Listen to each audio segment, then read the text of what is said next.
자, 이번 이야기는 시청자 태진님께서 정말 오랜만에 시들무에 찾아와 주셨습니다. 바로 만나보도록 하겠습니다. 여보세요. 태진님. 아유, 반갑습니다. 오랜만입니다. 얼마 만에 또 이렇게 찾아오신 거예요? 아, 너무 오랜만이라서 부끄럽습니다. 돌아오신다 약속하셨잖아요. 아, 예, 먹고 사느라 바쁜다는 핑계를 먼저 드리고요. 아이고, 아닙니다. 예. 네. 오늘 또 이렇게 태진님께서 오랜만에 찾아와 주셨고, 오늘 해주실 이야기가 인형 공예사 이야기예요? 이게 뭐 정확한 명칭 인형 공예사라고 한다고 하더라고요. 예. 그래서- 인형으로 만들거나 그러신 분인가 보네요. 예, 수제 인형을 만드시는 분입니다. 어찌 보면 좀 듣기 힘든, 또 시드무에서 등장한 적이 거의 없는 그런 이야기인 것 같은데, 바로 한번 그러면 출발을 해보도록 하겠습니다. 렛츠가! 길이십니다. 태지죠!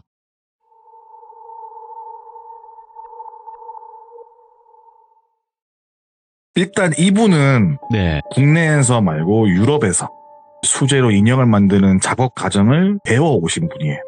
현재도 활동을 하고 계시고 아시아권에서는 그래도 이런 인형을 만드는데 꽤나 이름이 있으신 분이고, 이분이 그냥 인형을 만드는 게 아니라 어떤 특정 인물이나, 그러니까 누군가 의뢰를 하게 되면은 살아생전 계시던 우리 부모님 사진을 드리면은 그 사진대로 만들어주는 인형이라든가, 먼저 떠나간 반려동물이나 그런 류의 주문 제작을 전문적으로 하시는 분인데, 현재는 이제 그런 걸 만드는 학원도 운영을 하고 계시고, 그분이 이제 그 인형 만드는 걸 배우던 시절에 겪었다가 나중에 활동을 하실 때 겪으신 얘기인데, 예. 이분은 20살의 나이로 처음으로 독일로 가셨대요. 인형을 만드시는 걸. 근데 우리나라에서 누구나 이름이 되면 알만한 미대를 진학을 했는데 너무 재미가 없더래요. 조각가의 꿈을 가지고 있는데 약간 입시 미술에 대한 염증을 느끼시고 재미가 없어서 이제 이것저것 뭘 할까 알아보다가 인형에 네. 빠지게 돼서 인형을 만들기 위해서 유학길에 오르게 됩니다. 그러니까 보통 우리가 인형이라고 하면은 여러 가지 인형이 있는데, 이분께서 배우신 거는 목각 인형도 만드는 걸 배우셨고요. 도자기처럼 빚는 그런 인형도 배우셨고, 우리가 흔히 아는 아기 인형 같은 거 있잖아요. 유로풍 드레스 같은 거 입고 머리 이쁘게 따 올린 그런 인형도 이제 만드셨어요. 배워 오신 거죠. 그렇게 이제 유학까지 가셔서 하루하루 늘어가는 실력에 흥미를 붙이면서 인형을 만드는 작업에 빠져 있을 때, 재미삼아 인형을 만드는 걸 알려준 스승님께서 어떠한 이야기를 해주시게 돼요. 예. 유럽에 있는 흔한 괴담 같은 이야기인데, 인형을 만드는 사람 중에 안 좋은 목적으로 인형을 제작하는 사람들이 있다. 그게 원하는 소비자가 있어서 그렇게 만들어주는 그런 인형들이 있는데, 이런 인형을 만드는 인형사들이 있다.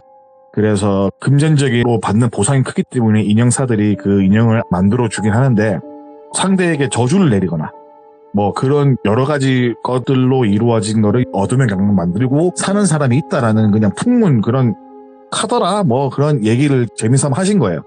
근데 그때는 듣고서 그냥 있는 흔한 괴담 중에 하나인가 보다 라는 건데, 이제 그러한 이야기를 듣고 나중에 이분이 겪으면서 이게 카더라가 아니구나, 요거는 사실이구나 라는 걸 알게 돼요.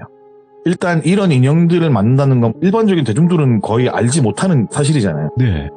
100명 중에 99명은 좋은 솜씨로 만든 값비싼 인형을 선물 받으면은 싫어하는 사람이 없을 거 아니에요. 누군가 나한테 인형을 선물로 주면은 싫어하지 않을 거 아니에요. 이거 이쁘다 이러면서 좋아할 건데, 만드는 방법은 꽤나 간단하대요. 우리가 다른 공포 괴담에서 보면은 혼숨이나 인형에 바늘을 찔러 놓거나 저주하는 사람의 이름을 피로 써서 어쩌고저쩌고 그런 게 아니라, 네. 그냥 그 사람이 쓰는 물건 있죠. 손을 많이 탄 물건, 몇 가닥의 머리카락 정도 같은 거는 충분하다고 해요. 물건이라는 게 이 사람이 아끼는 그런 물건이 아니라, 예를 들어서 담배를 태우는 사람이 있으면, 야, 나 라이터 하나만 줘. 나 라이터 없는데 그냥 나 쓴다? 하면은 우리는 라이터가 여유가 있으면 그냥 주잖아요. 예. 그럼 너 써라. 그런 식의 손만 좀 많이 탄 그런 물건만 있으면 되는 거예요. 그리고 꼭 가져올 때 이 사람의 허락을 받아야 돼요. 그러니까 이 사람한테 그냥 가져오는 게 아니라, 너 가져, 너 해. 라는 허락을 구해야지 그게 성사가 되는 거예요, 만드는 게. 예. 여튼 저도 정확하게는 들은 건 없는데, 그것뿐만 아니라 중요한 거는 실도 중요하고, 예. 실도 어떻게 만드는 게 있겠죠. 그리고 그 마지막에 옷을 입히는 그 천 같은 게 중요하대요. 뭘로 만드는지 모르겠는데 그런 천과 실이 중요하다더라고요, 마지막에. 그래서 옛날에는 중세시대로 거슬러 올라가면은 이런 소민형 같은 거보다는 목각 인형을 많이 선물했고, 네.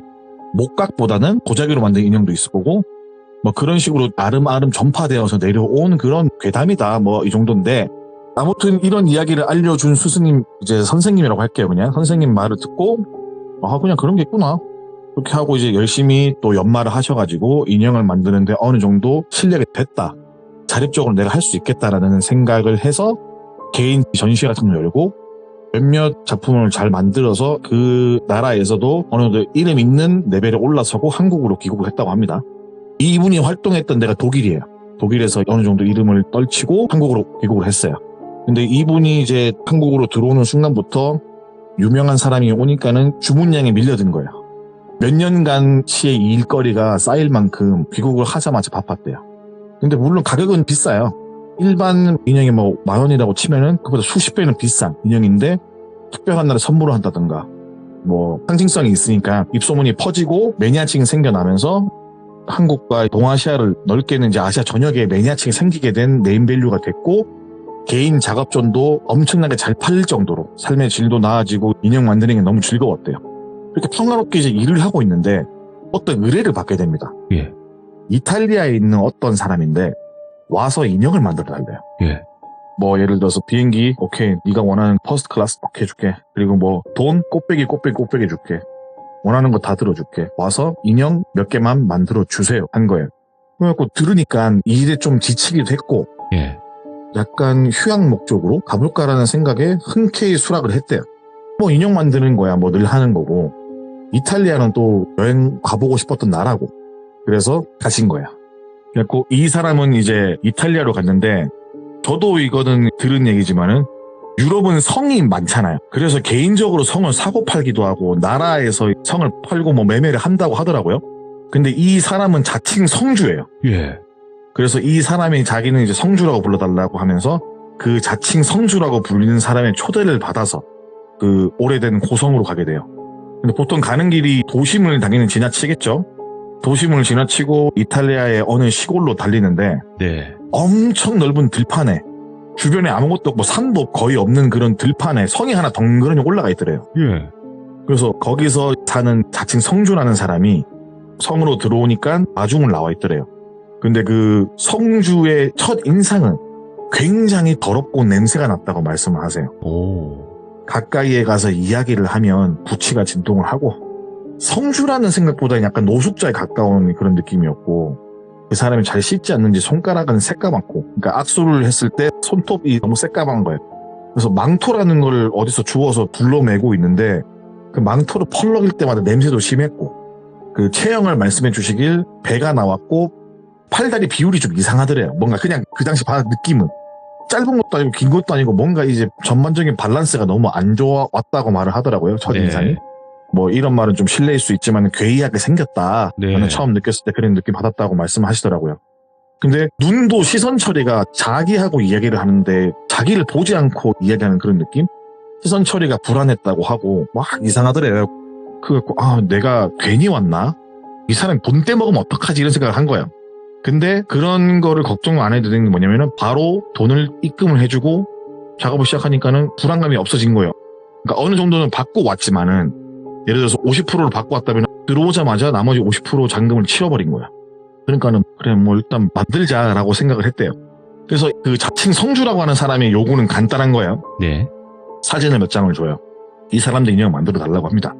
근데 이거를 처음에는 약간 이상한 인형에 대해서 만드는 거를 알려들어서 그렇지 이분 직업이 이거예요. 사진이나 뭐 이런 거 보면서 인형 만드는 게 원래 직업이니까는 당연히 아무런 의심을 하지 않죠. 그래서 아 그냥 뭐 아는 지인들 들으려고 제작 의뢰를 하는구나 라는 생각에 흔쾌히 작업을 수락을 하고 일을 하기도 합니다.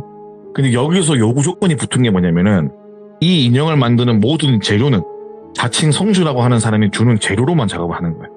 그리고 마무리 인형 재봉 작업을 하기 전에 꼭 아래에 물건들을 넣어서 제작을 해달라는 말을 하게 됩니다. 그리고 놓여진 사진 앞으로 물건을 하나씩 나열해서 이걸 꼭 넣어달라고 말을 해요. 근데 그 순간 옛날에 들었던 그 이상한 인형을 만드는 거에 대해서 들었던 그 생각이 난 거예요. 아 이거 저주 인형인가? 옛날에 들었던 그 생각이 나가지고 거절을 하고 싶은데 거절을 못한 이유가 뭐냐면은 그냥 돌아가기에도 타국이었고 여긴 나가 차편이 없고 무턱대고 거절을 하기가 참 힘들었다고 해요. 여기서 내가 만약 거절을 하고 돌아가겠다 가방을 챙기면서 달아날 자신도 없고 자기가 여기 온 것 자체도 약간 내가 너무 경솔했구나라는 생각을 했지만 어쩔 수 없이 작업을 빨리 끝내고 이곳을 떠나야겠다라고 최종적으로 결론 내린 거야. 어차피 어떻게 할 수가 없을 거라는 생각이 지배적으로 자리를 잡으니까는 작업을 하기 시작했습니다.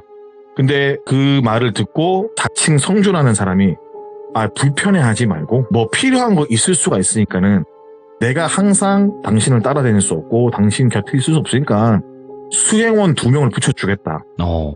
그래서 수행원 2명이 붙어 다니는데 잠을 자거나 배가 고파서 식당을 이용하거나 용변을 보거나 산책을 하거나 뭘 할 때마다 수행원들이 따라와요. 2명이. 그렇게 붙어 있으니까는 뭐 다른 거를 할 수가 없는 거예요. 예를 들어서 뭐 경찰에 신고를 한다든가 하물며 안 되겠다 싶어서 도망을 치는 거는 거의 불가능했고 오죽하면은 이 사람들은 잠도 안 자고 나만 보나? 라는 생각이 들 정도로 24시간 밀착 마크를 했어요. 갑자기 뭐 새벽에 일어나서 샤워를 할 때 있잖아요. 갑자기 뭐 찝찝해서. 그러면 보통 뭐 그 시간대면 자잖아요. 사람들이 문 앞에서 자고 있다든가. 샤워를 한다고 치면 그냥 문 앞에 지키고 서 있어요. 화장실 문 앞에. 샤워하려고 화장실 문을 열려고 가는데 문 앞에 서 있는 거예요. 잠이 깬 상태로 안 자고. 그러니까 약간 무섭기도 하고 빨래를 널고 있을 때 뭐 주변에 안 보이길래 보면은 저기 뒤에서 쳐다보고 있다든가. 뭘 하든 따라다니니까는 다른 생각을 할 수가 없었대요.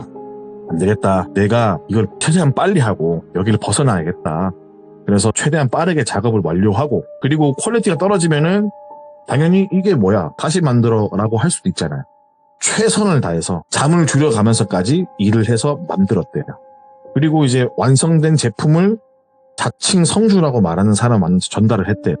근데 이 사람이 너무 기분이 좋아가지고 박수를 치면서 기뻐하고 좋아서 막 뒹굴뒹굴 구르기까지 하면서 좋아하는 모습이 괴기스럽고 무서웠다고 합니다. 그때 느낀 감정은. 너무 잘 만들었다고. 어떻게 이렇게 만들 수가 있냐고. 정말 진짜 잘 만들었다고. 당신 진짜 실력 좋네. 뭐 이런 식으로 시켜 세워주고. 그렇게 하면서 그분은 이제 다 했으니까 나는 이제 우리나라로 돌아가겠다. 대한민국으로 돌아가겠다. 이렇게 말을 한 거야. 그러니까는 그분이 말씀하시길 그래 가셔야지. 그러면 내가 바로 티켓팅 예약을 해주겠다. 해갖고 그럼 제일 빨리 가는 걸로 해달라. 고국으로 돌아가서 할 일들이 많이 밀려 있어서 빨리 가야겠다. 당연하지. 빨리빨리 가야지. 이랬으니까 빨리빨리 가야지. 뭐 더 쉬다 가도 상관없는데 가고 싶으면 가시라고. 그러면서 이제 비행기표로 예약을 하고 떠나려고 하는데 그 자칭 성주라는 사람이 그래도 여기까지 왔으니까 내가 도시까지는 배웅을 해주겠다. 잠시만 기다려라. 짐 챙기면서 나오시면 딱 맞을 것 같다. 그래서 그분이 짐을 챙기면서 그런 생각을 했대요. 이게 뭔 일이냐. 뭔 이런 만화 같은 일이 살다 보면 다 있네. 참 이게 누군가 이런 얘기를 나한테 한다면 이걸 내가 믿을 수 있을까? 라는 생각을 하고 그냥 주섬주섬 집에 갈 준비를 하고 내려오니까 평상시에는 더럽고 엄청 불쾌해 보이고 평생 씻지도 않은 것 같은 사람이 그런 모습은 없고 깔끔하게 정돈된 머리와 그런 정장 같은 멋있는 옷을 입고 누가 봐도 다른 분위기의 사람이 있더래요. 그 사람은 맞는데 누가 봐도 이 사람이라고 할 정도로 멀끔한 모습으로 서 있는 거예요.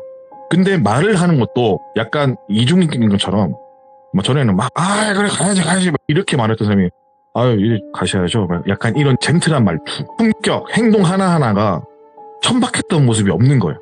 그래서 뭐지? 왜 이렇게 역겹지? 그러니까 이게 다른 게 아니라 역겨웠대. 그냥 그 순간 느낀 감정은 왜 이렇게 역겹지? 라는 생각이 들었다고 하더라고요. 아무튼 그렇게 배웅을 받아서 큰 도시로 나왔는데 그렇게 막 떠드는 거 좋아하던 그런 사람이 차에 타고 큰 도시로 나오는데 말을 거의 안 하더래요. 약간 젠틀한 이미지. 그러니까 모르는 사람이 보면 이 사람은 그냥 이 지역에서 약간 재력 좀 있고 좀 방귀 좀 끼는 사람인가 보다 할 정도의 그런 모습인 거예요. 여튼 큰 도시로 오고 큰 도시에서 공항까지 이동을 한 다음에 부랴부랴 한국으로 귀국을 하게 됩니다. 귀국을 한 다음에 여기서 벌어진 일들을 누구한테 말하지도 않았대요. 말해봤자 믿지도 않을 거고 나조차도 이런 걸 만들고 왔다는 찝찝한데 이거를 뭐 한다고 말하겠냐 라는 생각으로 있다가 한 10수년쯤 지나서 이제 생업을 하고 있던 와중에 독일에서 같이 인형을 만들었던 동기를 만나기 위해서 짬을 내서 독일로 여행을 가게 됐어요. 독일로 여행 가서 친구와 만나서 이런저런 이야기를 하고 요즘 뭐하고 살았냐? 나는 한국에서 바쁘다. 뭐 너는 독일에서 바쁘냐? 그래 바쁘다. 너는 애가 몇이냐? 하면 애가 몇이다. 결혼 언제 했냐? 뭐 이런 시콜코나 이런 얘기를 했겠죠. 하면서 이제 늦은 밤까지 보냈는데 너무 재밌게 놀아가지고 사람이 재밌게 놀고 집에 들어왔을 때 잠이 안 올 때가 있잖아요. 흥분이 가라앉지 않아서 TV를 딱 틀었대요. 샤워하고 나와서 TV 딱 틀었는데 어디서 많이 본 얼굴이 TV에 나오는 거예요. 그래서 이분이 어디서 봤지? 라는 생각을 잠시 했다가 그때 그 이탈리아에서 자칭 성주라 불리는 사람이 떠올랐고 그 사람이 TV에 나오는 거예요. 그래서 이 사람이 TV에 왜 나오지? 라는 생각에 TV를 잠시 시청을 하니까 예. 우리나라로 치면 추정 60분이나 서프라이즈 같은 그런 프로그램인 거예요. 예. 근데 일단 이 사람은 돌아가셨어요. 그러니까 인형을 만들려고 의뢰를 했던 성주는 몇 해 전에 돌아가신 분이에요. 이 사람은 그 지역 내에 유명한 지주예요. 그 지역에서 큰 농사도 하고 네. 지역 발전에 공헌을 했다고도 하고 그 지역 내 작은 중소리그 축구 구단도 운영할 정도로 네. 재력이 있는 사람이에요. 그러니까 우리나라로 치면은 뭐 프로 구단이지만은 약간 뭐 1부, 2부, 3부가 있다고 치면은 한 3부 정도 리그? 근데 우리나라 3부 리그와 유럽 쪽 3부 리그는 구단 자체가 운영할 그런 게 틀리잖아요. 더 큰 구단이겠죠, 우리나라보단. 여튼 그분이 돌아가고 몇 년이 지나서 어떤 사실에 대한 혹은 추측에 대한 그런 방송 프로그램이에요. 이 사람이 좀 약간 괴기한 사람이다. 네. 그러니까 약간 뭔가 여러 가지 사건에 연루가 되어 있다. 나는 그건데 이 사람이 죽기 전에 살아생전 여러 가지의 의혹을 받은 적이 있어요. 이 사람과 안 좋게 엮인 사람들은 죽거나 실종되거나 둘 중에 하나예요. 그래서 이 사람이 직접 하지는 않았을 거고 이 사람이랑 무슨 연관이 있는 사람들은 어떻게든 사라지거나 이렇게 됐다는 거예요. 근데 증거 빼고는 모든 정황이 다 이 사람이 범인이라고 해요. 그건 증거가 없어요. 그러니까 이 사람이 죽고 나서도 증거를 찾기 위한 그런 프로그램 같은 건데 근데 그 피해자들이라고 불린 사람들을 딱 사진을 딱 보여줘요. 근데 몇 명이 내가 만든 인형의 주인들인데? 라는 생각이 드는 거죠.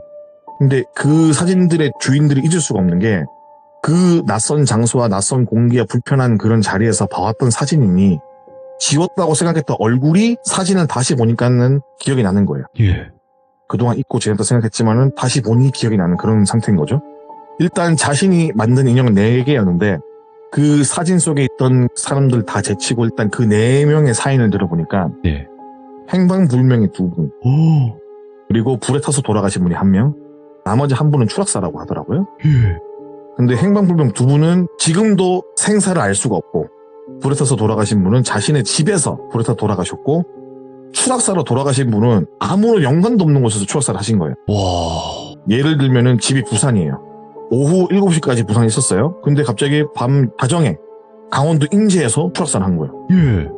그러니까 이게 시간적으로는 갈 수가 있지. 이게 말은 되잖아요.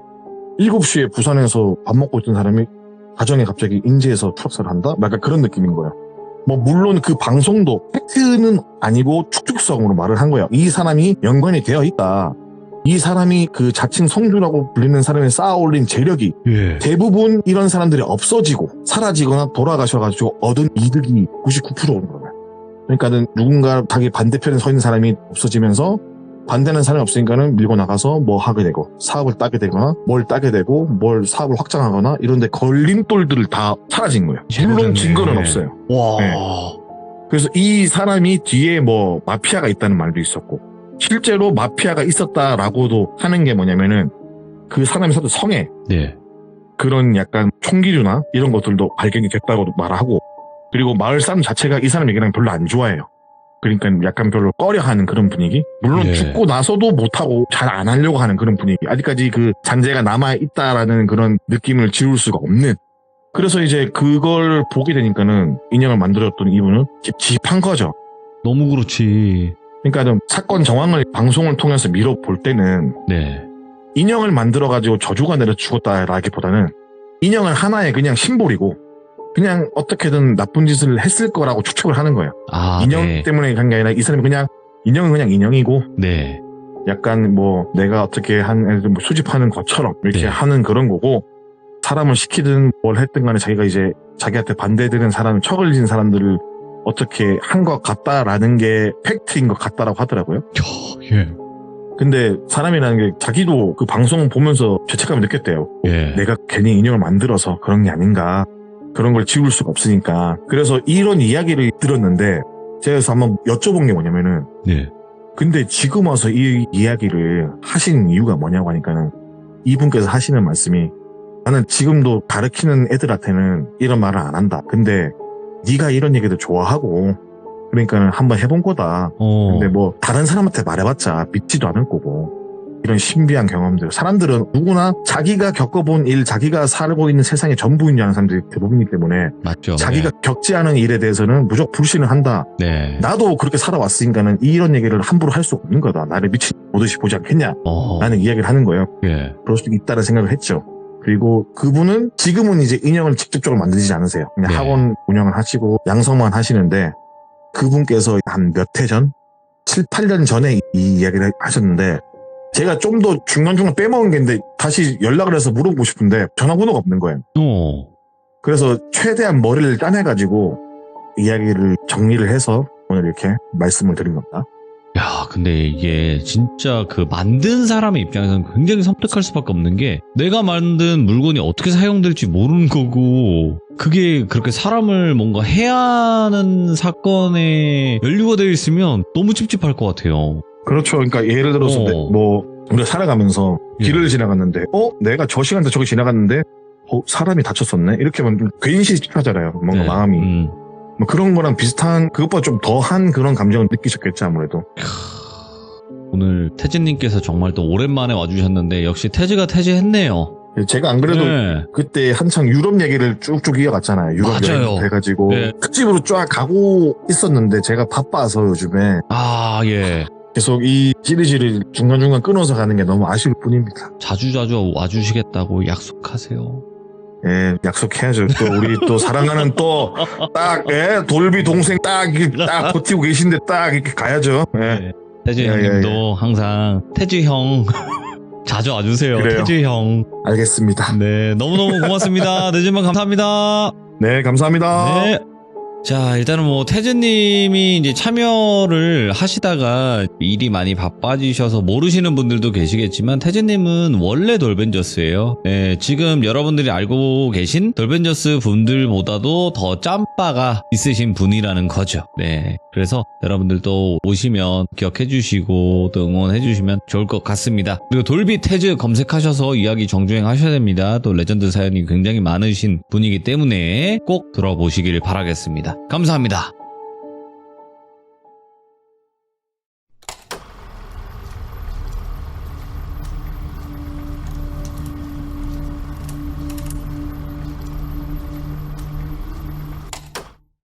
자, 이번 이야기는 시청자 태진님께서 정말 오랜만에 찾아와 주셨습니다. 태진님이 그동안 워낙 바쁘셨다 보니까 시들무에 방문하시기가 좀 힘든 상황이셨는데 오늘 그래도 정말 오랜만에 찾아와 주셨으니까 어떤 이야기로 찾아와 주셨을지 만나보도록 하겠습니다.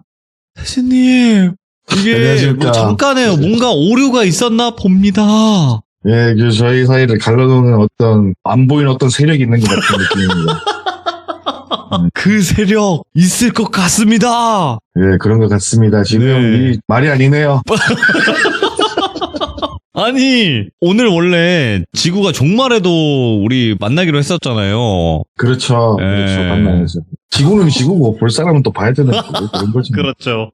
자, 오늘 정말 오랜만에 태진님께서 찾아와 주셔서 다시 한번 감사드립니다. 고맙습니다. 반갑습니다. 오랜만입니다. 네. 자, 오늘 오랜만에 오셨는데 어떤 이야기로 들고 오셨을지 간단하게만 이야기해 주시면 좋을 것 같아요. 오늘은 저희가 오래된 한옥 같은 거 수리하시는 분들, 그런 분의 직업을 가진 사람의 이야기. 오, 알겠습니다. 자, 그러면 바로 출발을 해보도록 하겠습니다. 렛츠가! 길이십니다. 태지죠.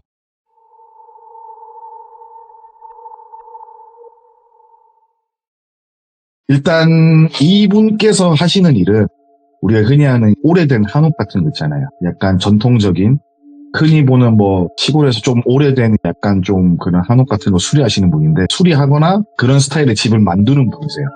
근데 이분께서는 뭐 못 없이 나무로만 이렇게 조립을 하신다든가 그런 식의 전문적으로 한옥 수리를 하시는 목수라고 해야 될까요? 그런 분이신데 어느 날 알고 지낸 거는 조금 되는데 그분한테 이 얘기 들은 거는 한 몇 년 돼요. 그러다 오늘 무슨 얘기를 할까 고민을 하다가 저도 이제 이야기가 매번 하면 떠오르는 게 아니기 때문에 생각날 때만 적어놓거든요. 그래서 오늘은 그럼 이거를 해야겠다 하는 생각으로 오늘 가져왔는데 언제나 그렇듯 이분은 뭐 똘비로 칭하겠고요. 이분께서는 어떤 마을로 일을 하러 가시게 됐어요. 그 마을은 뭐 집성촌 같은 거 있죠.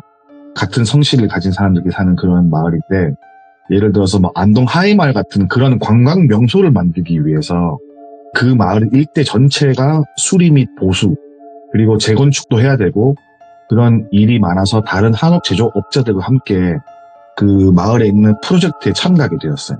이제 파트를 나누고 구역마다 이렇게 하고 저렇게 하고 도면과 똑같이 만들기 시작하고 아무래도 마을 이 전체 같은 분위기가 나게 해야 되니까는 거의 비슷한 분위기의 느낌으로 공사를 시작했대요. 그래서 이분께서 이제 말씀하시기를 마을의 첫 이미지가 마을에 들어오는 초입길에서 바라보면은 마을은 분지의 형태로 되어 있대요. 분지 뒤에 작은 동산이 있고 그 동산을 넘어서면 바로 작은 강줄기가 있고 강줄기를 건너면은 산이 둘러싸여 있는 그날 첫날 갔을 때부터 안개가 좀 끼어있던 마을이었대요. 어떻게 보면은 운치가 좋고 어떻게 보면 약간 스산한 기운이 느껴지는 마을이었다고 하더라고요. 마을에 처음 들어서고 숙소를 배정받고 첫날은 마을 산책을 하셨대요. 근데 뭐 마을을 이렇게 딱 보면서 자기네들이 어떻게 만들어야 될지 이 집은 어떻게 이쁘게 또 끄집어내야 될지 이런 거를 슬슬 보면서 겸사겸사 운동 겸 마을 사람들 인사도 할 겸 이렇게 마을 산책을 싹 하고 있는데 뭔가 모르게 마을 사람들 힘이 없고 동네가 되게 스산하고 그냥 느낌적으로. 근데 보통 시골 가면은 개나 고양이들이 많잖아요. 많죠. 동물들이. 근데 그 흔한 길고양이나 강아지가 한 마리도 안 보이는 거예요. 그래서 담벼락안을 슬긋 보면은 개들은 꼬리를 감추고 개집에서 나오질 않더래요. 그리고 또 보통 시골에는 이제 뭐 닭이 울거나 새소리도 막 있거나 이렇게 약간 자연 친화적인 사운드가 나야 되는데 그런 게 1도 없고 너무 조용하다 못해 적막했다 뭐 이렇게 말씀하시더라고요. 그렇게 이제 똘비라는 분이 거기서 1년 정도 작업을 하면서 이것저것 만들고 이 집도 만들고 저 집도 만들고 하면서 열심히 일을 하고 있는 가운데 늘 궁금했던 게 하나 있더래. 일을 하면서. 마을 제일 뒤쪽 꼭대기, 마을 뒤에 동산이 있다 그랬잖아요. 꼭대기에 나무가 있는데 그 나무가 꽤나 큰 나무였거든요. 그 나무 바로 앞에 아주 작은 담벼락으로 삼면을 막아놓고 정문에는 아주 작은 문, 사람 하나 겨우 들어갈 만한 나무문이 있는 누각 같은 그런 느낌의 문이 있고 그 뒤에 나무가 있는데 나무가 생긴 게 희한한 게 그때가 여름철이었는데 풀이 한 폭이 없더래요. 나무 주변도 그렇고 나무에도 풀이 안 나고 아 저런 나무가 있네. 저 앞에 조그마한 사당 같은 저건 뭘까? 너무 궁금한 거예요. 근데 이거를 뭐 물어보기도 뭐 하고 시골이니까 뭐 이런 거 있겠지. 당선나무인가 보지 하고 이렇게 그냥 있었는데 그 마을에서 가장 연배가 많으신 마을 대표님께서 어느 날 쓱 오더니 그 실례지만은 그 우리 마을 동산 위에 있는 그 나무 앞에 사당 같은 게 보이는데 그거를 안 보이게 앞에 벽을 좀 세워달라고 말하는 거예요. 그리고 그 사당 옆에 있는 담벼락이 좀 금이 갔으니까 그것만 좀 보수해주고 마을로 들어오는 초입길에서 이게 안 보이게끔 벽을 좀 세우고 이랬으면 좋겠다라고 이야기를 하는 거예요. 그래서 그 말을 듣고 한 번 더 그 위를 봤대요. 나무가 있는 쪽은. 풀은 안 자라 있고 근데 또 보니까는 웃긴 게 그 풀이 안 자란 위치가 그 나무와 사당이 마주보고 일자로 있으면 그 올라오는 길만 풀이 안 나 있는 거예요. 옆에는 풀이 무성해요. 여름철이니까. 근데 의뢰를 하신 마을 최고 어르신이 말씀하시길 그쪽으로는 올라가면 안 되고 살짝 돌아서 올라가야 된다. 풀이 많은 데로 올라가야 된다 하더라고요. 일단 뭐 수리를 할지 뭐 유지 보수를 해야 되니까 일단은 올라가긴 같이 올라갔대요. 그래서 올라가는데 낫 하나 들고 풀 베면서 올라가셨대요. 여기는 이렇게 풀이 안 나고 여기는 이렇게 풀이 많이 나는데 도대체 뭐 때문일까 이런 생각을 하면서 올라가셨대요. 그냥 낫은 막 나무 같은 거 베고 올라가셨는데 올라가서 딱 보니까는 진짜 그 나무 앞에 정말 조그맣게 담벼락에 딱 삼면을 막고 문이 하나 있는데 문은 또 옛날 집 보면은 처마 있고 막 이런 큰 문 있잖아요. 큰 문. 비싸 보이는 그런 문인데 되게 작은데 앞에 나무 문을 문 떼가지고 딱 한 명만 겨우겨우 들어갈 정도의 문이더래요. 막상 가서 보니까는. 정말 작아 보이더래요. 아, 뭐 조상들의 위패를 모시거나 아니면 뭐 어떤 뭐 토속적으로 쓰는 공간이다 보다. 잘 모르니까는 그렇게 생각할 수 있잖아요. 그런 식으로 있는데 올라가서 이제 문을 딱 열고 들어가려고 하는데 그 마을에서 제일 어르신 분이 갑자기 딱 잡더래요. 이 담벼락이 100년은 넘은 담벼락이다. 그래서 일단은 뭐 이거를 부시거나 할 건 없고 그냥 금간 부분 시멘트질이 티 안 나게 한다든지 이런 식으로 해달라 하는 거예요. 그래서 일단 알겠다라고 말하고 다시 들어가려고 하는데 다시 한번 더 잡고 말씀하시는 게 뭐냐면은 그리고 들어가서 정면에 바로 초상화가 하나 보일 거다. 그 초상화랑 눈을 마주치지 말고 들어가서 아무런 말도 하지 말 것이며 들어갈 때 90도로 눈을 감고 경건하게 인사를 하고 들어가고 작업을 마치고 나올 때 다시 문 넘어서기 전에 90도로 경건하게 인사하고 눈을 감고 인사하고 나오고 그리고 내려와서는 왔던 길로 가지 말고 앞에 보이는 내리막길로 내려가는데 절대 뒤를 돌아보지 말래요. 어이구, 예. 그래서 보통 이런 이야기를 들으면은 희한하네, 뭐 이런 걸 왜 하나라고 하잖아요. 예. 근데 이분은 아까도 말씀드렸다시피 오래된 한옥들을 수리하거나 보수하는 직업을 가지고 계신 분이었기 때문에 예를 들어 뭐 300년 이상 된 이런 집들 뭐 대들보를 뜯어내는 공사나 뭐 집 기둥 일부 공사할 때 제를 지내고 하는 경우도 많았대요. 오래된 집들은. 그래갖고 뭐 예를 들어서 성주신이라든가 이런 거 노여 만사기 위해서 이런 제를 지내는 것도 많았기 때문에 일종의 그런 건가 보다 라고 뭐 생각을 하고 큰 감정이 없었대요. 그렇게 딱 이제 문을 열고 들어가서 딱 보인 거는 대놓고 뚫어지게 보진 못했지만은 예. 그래도 순간적으로 보이잖아요. 들어가는 순간. 어느 젊은 여성의 초상화였대요. 긴 한복을 입고 있었고 머리는 쪽진 머리를 하고 있는데 그림인데 뭔가 기분이 나쁘더래요. 뭔가 섬뜩하고 뭐 기분 나쁘고 느낌이 이상하더래요. 그래서 아까 어르신이 일러준 대로 작업을 다 하고 나올 때도 인사를 하고 나오는데 작업을 하면서 문득 느낀 게 보통 이런 자리는 습하기 때문에 네. 예를 들어서 문 열고 들어가면 거미줄이 있다거나 아니면 뭐 바닥에 지네가 돌아다니거나 어떤 벌레들이 있을 만한데 그런 게 1도 없더래요. 거미줄도 없었고 온갖 벌레도 안 나오고 그런 게 너무 그냥 느낌이 이상해서 참고로 이분은 불교를 믿으시거든요. 똘비 이분은. 그 불교 신자시라서 작업을 하면서 속으로 나무아미타불 하면서 작업을 하셨다고 하더라고요. 그래갖고 제가 여쭤봤죠. 왜 그렇게 했냐. 그러니까는 자기만의 생각인데 찝찝하고 이럴 때 잡기가 붙을까봐 예. 이런 식으로 속으로 외우면서 작업을 한대요. 그냥 뭐 그럴 수도 있겠구나 하고 생각했는데 근데 그분께서 추가 설명을 더 하신 게 뭐냐면은 네. 우리가 일반적인 방이라고 하면은 몇 달 어디 여행 갔다 오거나 다른데 일 보고 집에 약간 늦게 올 때 있잖아요. 몇 달을 비우거나 일주일 비우거나 그러면 약간 책상에 먼지가 있잖아요. 살짝 뭐 그런 느낌? 그런 느낌의 상태였다고 해요. 그 사단이. 그래서 작업을 담벼락 균열 간 거 보고 어떻게 작업할지 잠시 생각하고 있는데 이걸 어떻게 할까, 이거 시멘트를 뭘 발라야 될까 뭐 이런 식으로 고민을 하고 있었는데 문 밖에 계시던 어르신께서 말씀하시는 거예요. 원래 여기 나무가 되게 무성했는데 어느 순간 벼락을 맞고 풀이 안 난다. 근데 이 이야기를 내 아버지가 말을 해줬는데 예. 그때부터 풀도 안 나고 희한하게 이 주변은 잡초도 안 난다 라고 말을 하는 거예요. 누가 물어보지도 않았는데. 그러니까 그 순간 받은 느낌이 뭐냐면은 뭔가 찔리는 게 있으면 사람들이 그런 식으로 말할 때 있잖아요. 묻지도 않았는데 아니 난 그게 아니라 그냥 우리 이렇게 하려고 그랬어 막 이런 식으로 말을 하는 것처럼 그런 뉘앙스를 받았대요. 묻지도 않았는데 그런 얘기를 해주시니까. 그래서 예 이렇게 속으로 생각하고 왜냐면 말을 하면 안 되잖아요. 속으로는 네 이런 식으로 생각을 하고 대충 이제 공사할 부분을 보고 나오셨대요. 이렇게 언덕을 내려오고 나머지 사람들은 왔던 길로 다시 내려가고 그 똘비라는 분은 그 앞에 풀어나는 길로 내려오셨대요. 그래서 마을 회관에 오니까 그 어르신께서 아이고 수고했다 이러면서 막걸리 한 잔 받아가지고 먹고 숙소로 터벅터벅 걸어가려다가 문득 그냥 그 언덕을 봤대요. 그냥 보고 싶어서 본 게 아니라 그냥 자기도 모르게 문득 그냥 봤대요. 그 언덕을.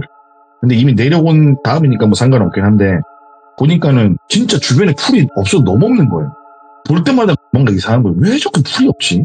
저기 누가 다듬나 매일 아침에? 이런 진짜 느낌으로 참 뭐지? 하면서 보고 있는데 다른 마을 주민분이 오셔갖고 뭐 봐요? 뭐 이런 식으로 말을 했어요. 그러니까 뭐 저희가 보고 있다 이렇게 말하니까는 우리도 저게 왜 있는지 모른다. 어른들이 말을 해주지 않아서 모른다. 근데 내가 알기로는 뭐 저 나무를 절대 뽑거나 사당을 치우지 말아야 한다는 건 안다. 예.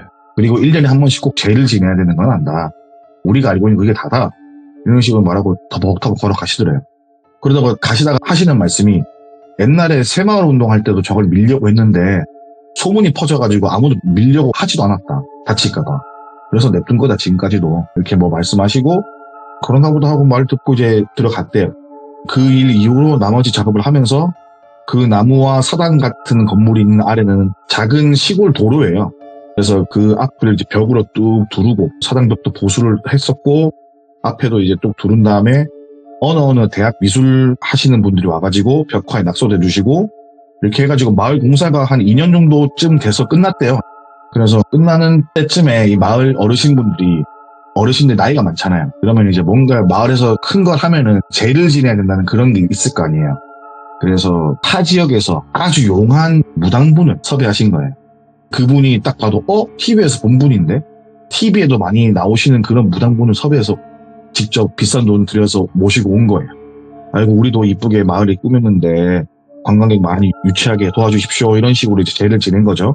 무당분이 제를 지내는 거를 다른 일하러 온 사람들은 관심이 없어 그냥 숙소에 있고 네. 그 똘비 형님만 나가서 봤대요. 제를 지내는 걸 그때 처음 봤다 그러더라고요. 그래서 뭐 재밌겠다. 재밌는 구경거리겠네 라는 생각을 가지고 숙소를 나와서 구경을 했대요. 네. 무당이 막 펄쩍펄쩍 뛰고 뭐 불 태우고 뭘 흔들고 누웠다가 일어나고 마당을 한 2바퀴 뛰어다니고 그 장소는 참고로 그 마을에서 제일 어르신 집 마당에서 했습니다. 네. 마당에서 한두 바퀴 뛰어다니고 막 신나네 뭔가 재밌네 뭔가 볼 게 많네 뭐 이런 식으로 생각을 하고 있었대요. 그렇게 막 이제 열심히 진행되고 있는데 갑자기 무당이 가만히 서요. 그리고 막 무슨 생각을 막 하더래요. 똘똘하게 막 머리를 막 흔들면서 아씨 뭐 이런 식으로 하더래요.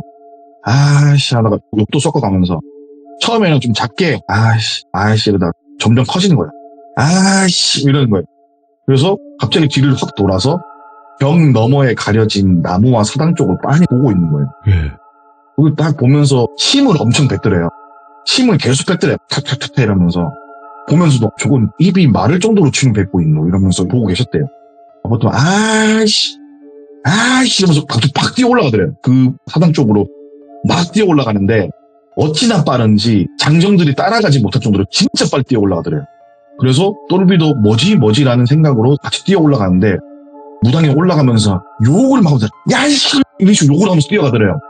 야 하면서 올라가더래요. 막 소리 지르면서 올라가서 있는데 무당아 먼저 도착해 있고 숨을 고르면서 이제 딱 올라와가지고 보니까는 무당의 그 사당 문이 열려고 자꾸 막 힘을 주면서 야 이러고 있는 거예요. 계속 소리 지르면서. 그러다가 갑자기 딱 멈춰요. 멈추더니 몸에 힘이 풀린 듯이 있다가 뒤도 안 돌아보고 불이 나서 도망가는 거예요. 무당이 다시 아까 올라왔던 속도가 더 빠르게 내려가는 거예요. 그리고 뒤도 안 돌아보고 자기가 타고 온 승합차에 시동 걸고 도망가 버렸어요. 근데 어떻게 보면 영화의 한 장면 같은 이 장면이 이상한 게 뭐냐면은 가버리고 나머지 사람들 어안이 벙벙해가지고 흙먼지 뿜으면서 멀리 사라지는 차만 보고 있는 거예요. 그래서 뭐 북 같은 거 치시는 다른 남자 무당들도 있잖아요. 그분들부터 해가지고 무당 때문에 와가지고 같이 행사를 했던 분들도 서로 얼굴 쳐다보고 저 뭔가 싶어가지고 이걸 어쩌나 하면서 그냥 멀어지는 차만 보고 있는 거예요. 예. 그래서 똘비 형님도 야 이거 뭐지? 저건 어떻게 알았지? 근데 마을 최고 어르신 집에서는 거기가 안 보여요. 애초부터. 방벽을 안 세워도 안 보여요. 네. 보이지 않는 위치인데 왜냐면은 그분 위치에서는 옆에 풀 때문에 가려서 안 보이거든요. 원래라면은. 안 보이는 위치로 뛰어가니까는 뭐지? 저게 뭐지? 라는 생각으로 똘비라는 분은 그냥 그렇게 뭐 이상하다 희한하네 이렇게 약간 머쓱해진 분위기를 뒤로하고 숙소로 들어왔어요. 그리고 거의 이제 며칠 남지 않은 일정의 마무리 공사 다 하고 거기를 떠나기 전날이었어요. 마을 사람들하고 같이 모여서 그동안 고생했다고 파티하고 뭐 돼지 잡아가지고 수육 먹고 막 이렇게 하잖아요. 어르신들 막걸리 먹고 마당에 이렇게 해갖고 막 먹다가 술도 얼큰하게 올랐겠다 물어봤어요. 그날의 일에 대해서. 왜 그 무당 그냥 갔냐고. 근데 그 순간 테이블의 분위기가 아주 맹맹하게 바뀌는 거야. 그래서 내가 괜한 걸 물어봤구나. 물어보지 말걸. 이런 생각을 하고 다른 쪽으로 이야기를 빨리 돌려서 다시 마무리를 잘하고 숙소로 들어갔다고 하더라고요. 네. 숙소 들어가서 잠시 쉬고 있는데 그 마을의 최고령 어르신이 조용히 부르더래요. 똘비 자는가? 이러면서 아니 있습니다. 그러니까 잠깐 나와보게 이러면서 부르신 거예요. 그래서 말을 하는데 아유 부른 과자 있으면 한 대만 줘봐 뭐 이런 식으로 말씀을 하시더래요. 이제 구른 과자 드리고 불도 붙여드리고 하는데 그때부터 어떤 얘기를 해주세요. 뭐냐면은 이 마을에서 내려진 성씨, 그러니까 이 마을에 예를 김씨라고 치면은 이 김씨는 옛날에 나라님이 주신 성씨인 거예요. 어떠한 큰 공을 세워서 기존에 있던 뭐 이씨든 뭐든 간에 버리고 임금이 하사하신 이름으로 만들어진 성씨래요 이게. 오. 그렇게 만들어진 집성촌이고 그 다음부터 이 마을은 나라에서 큰 일을 하는 사람들이 많이 나왔던 마을이래요. 꽤나 그 시대에 방구 좀 낀다고 할 수 있는 재력가의 가문이었고 근데 모든 일이 그렇듯이 태양이 뜨면은 달이 뜨잖아요 나중에. 봄이 지나면 겨울이 오잖아요. 네. 그렇게 잘 나갔던 가문이지만은 조금씩 이제 시대의 흐름 뒤편을 넘어가려고 하던 그 찰나에 그래도 아직까지 우리는 힘 있는 가문 남아있고 싶다는 생각을 할 거 아니에요. 근데 물론 그때도 잘 나가는 집안이긴 했지만은 뭐 예를 들어서 옛날에는 1, 2등 했다 치면 한 4, 5, 6등 하는 거죠. 다시 1, 2등 하고 싶은 그런 마음이 생기는 거예요. 그래서 어떻게 할까 하면서 수소문 끝에 영험한 무당을 모셔와요. 그때. 이게 아마 몇백 년 전의 이야기인데 그 무당이 말을 하길 뭐냐면은 2개가 있다. 근데 내가 보기에 둘 중에 2개 말해봤자 의미가 없다. 너희들은 무조건 뒤에 걸 할 거다. 너희들 욕심 자체가 그렇기 때문에 내가 보기엔 그럴 것 같다. 이렇게 막 되게 말을 싸가지게 하더래. 드러나 봅시다. 2가지가 뭡니까? 라고 말하니까 첫 번째, 이사 가라. 마을 전체가. 여기는 땅이 다 했다. 여기는 땅이 다 해가지고 이제 사람이 살 곳이 아니다. 그러니까 떠나라. 2번째는 너희가 내가 보기에 이걸 할 것 같은데 처녀를 돈 주고 사와서 방산나무 아래 생으로 이렇게 해라. 쉽게 말해서 그러니까 공양을 해라. 살아있는 사람을 이렇게 방산나무 아래 이렇게 해라. 이미 이 마을은 토의 기운이 다 있으니까는 방법은 2개다. 근데 이거 정리를 하게 되면은 향후 100년간은 무탈할 것이다. 그리고 맨날 쟤를 여자를 이렇게 방산나무에 한 그날에 정성을 다해서 쟤를 매년 지내주고 그러면 너희 가문도 괜찮아질 거고 100년간은 무탈하다. 근데 아니면 떠나든가. 근데 이게 뭐 지금에서야 이런 얘기 들으면 미친 소리 아니야 이럴 거 아니에요. 근데 그때는 옛날이잖아요. 그렇죠. 그래 우리 가문을 살기 위해서 젊은 처녀 하나 뭐 그냥 그럴 수도 있지라는 생각에 다른 마을에서 이제 오갈 데 없는 처녀를 하나 사와서 한 거예요. 방산나무 아래. 그래서 그거를 100년마다 한 거예요. 근데 그 마을을 갔을 때는 이미 근대화가 다 이루어진 마을이기 때문에 할 수가 없잖아요. 이미 땅의 기운이 다 있기 때문에 그래서 봤을 때 처음 왔던 분위기가 스산하고 이게 뭐냐면 죽은 땅이니까. 이 마을은 이제 더 이상 마을의 가치가 없는 죽은 땅이니까 그렇게 느꼈구나라고 생각을 했대요. 그래서 그 마을에서 가장 어르신이 말하시는 게 뭐냐면은 지금에 와서는 이렇게 할 수가 없다. 그래서 우리는 마을의 이미지 바꿔보기 위해서 그동안 우리가 모아놓은 재산 중에 아주 일부를 이렇게 마을의 꿈이 다시 쓴다. 예. 이렇게 하면은 뭐 한옥마을 해가지고 테마파크처럼 좀 잘 되지 않을까 한다. 이런 식으로 말을 하는 거예요. 이런 얘기를 딱 듣고 똘비라는 분은 기분이 좀 약간 그랬대요. 뭐 그냥 옛날 일이지만은 이런 걸 대놓고 들으니까 좀 기분도 별로 안 좋고 뭔가 왜 나한테 이런 얘기를 굳이 해줬을까? 그냥 궁금한 채로 갔으면 되는데 그냥 왜 해줬는지도 이해가 안 갔고 그냥 어르신이 말하니까 듣고는 있었는데 그냥 그런가 보다 다음날 이제 떠났대요. 그 마을을. 그렇게 공사가 끝나고 그 마을은 지역 명소로서 이름을 날린 일이 없었대요. 예를 들어서 무슨 축제, 무슨 마을 이런 게 많잖아요. 그런 거에서 들어본 적도 없더래요. 이렇게 뭐 십수년 들어본 적이 없으면서 그런 마을이 있는 것도 모르는 사람도 많고 뭐 그 마을은 망했다라는 뭐 얘기도 들었고 그러다가 몇 년 전에 그 마을이 갑자기 뜨기 시작했어요. 뭐 그 형님 말씀으로는 뉴스에도 많이 나오고 다른 미디어에 꽤나 많이 노출이 된대요. 그 두 눈으로 보기 시작한 거예요. 그러니까 그 똘비라는 그 형님이 들으면서 거기가 망해갔는데 왜? 라는 생각에 살고 있는데 어느 날 TV를 문득 봤는데 그 마을이 너무 밝게 변한 거예요. 안개 따윈 없고 풀 막 자라있고 개도 막 꼬리 흔들고 돌아다니고 짖고 있고 새로 지저귀고 있고 진짜 봐도 와 저 힐링하기 좋은 마을이구나 라는 식으로 바뀐 거예요. 그리고 마을 사람들 표정이 다 온화해. 얼굴에 생기가 돌고 있고 그래서 그 똘비라는 형님이 생각하기에 설마 가장 연배가 많으신 그분이 말했던 대로라면은 이 마을은 끝인데 설마 라는 생각을 문득 했대요. 그냥 아니겠지. 그러니까 저도 아닐 거 생각을 하는데 지금 생각해서 어떻게 그런 일을 합니까? 맞잖아요. 그러니까 혼자 그냥 다시 잘 되기 위해서 설마 라는 생각을 하면서 그 마을을 한번 언젠가는 찾아가 보고 싶은데 무서워서 지금도 못 가고 있다는 그런 이야기입니다. 이야, 기묘하다 진짜 이거 미스테리하고. 예. 그래서 뭐 대충 뒤에 내용을 들어서 아시겠지만은 요거는 뭐 이제 들으시는 분들의 상상에 맡기고요. 그랬다고 말씀을 하시더라고요. 근데 사실상 이게 뭐 그런 귀신이나 영적인 것도 분명히 있겠지만 사람이 더 무서운 느낌으로도 다가오네요. 사람이 사람을 그렇게 공양하고 한다는 것 자체가. 그렇죠. 와. 그리고 약간 추가적인 이야기인데 네. 나중에 일을 하다가 무당집들 중에서 한옥도 많잖아요. 네. 그래서 어느 날 한옥 수리를 하는데 그때 그 무당 얘기를 물어봤대요. 네. 내가 어떤 분 봤는데 무당 이렇게 하다가 올라가더만은 딱 가서 다시 도망가더라. 이게 뭔 일이냐 그러니까는 처음에는 지가 이길 줄 알았겠지. 근데 올라가서 보니까는 지는 발톱에 때만도 못한 존재니까 도망간 거라고. 절대 이길 수가 없는 상대니까는 이제 계속 시비를 건드리니까 하지 마라 하잖아요. 뭐 친구가 건드리면은 그러다가 아이 미쳤나 때리거나 그러는데 상대가 세면은 게 데미지가 안 들어가잖아요. 그래서 그 무당분도 하지 마라. 아이씨 하지 마라. 아이씨 하지 말라고 하고 딱 올라가니까는 이제 뭐 최영만이 딱 버티고 있는 거예요. 말도 안 되는 문제가 이렇게 있는 거예요. 그걸 도망갈 수밖에 없죠. 그런 느낌이었다고 말을 하더라고요. 그때는 뭐 사실상 목숨이 위험하다 보니까 그냥 주랭랑을 친 것 같아요. 예, 저도 그렇게 생각합니다. 야, 오늘 태진님께서 오랜만에 찾아와 주셔서 또 무대를 뒤흔들어 놓으셨습니다.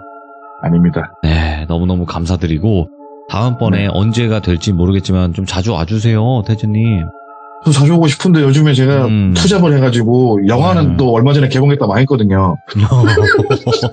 아이 뭐 그럴 때도 있고 저럴 때도 있겠지만 항상 좋은 일만 가득하실 거고 또 시들무 찾아오실 때 언제든지 말씀해 주시면 좋을 것 같습니다. 감사합니다, 태진님. 네, 알겠습니다. 감사합니다. 네, 고맙습니다. 네. 자, 오늘 태진님께서 해주신 이야기 정말 흥미롭고 기묘하면서 소름 끼치는 이야기가 아니었나 생각이 듭니다. 태진님께서 여러분들 굉장히 여러 가지 이야기들을 많이 들려주신 분이고 시들무 참여를 굉장히 오래 하신 분입니다. 그렇다 보니까 돌비 태즈 검색하시면 굉장히 많은 이야기들이 있거든요. 그러니까 꼭 다 정주행 해보시길 바라겠습니다. 감사합니다.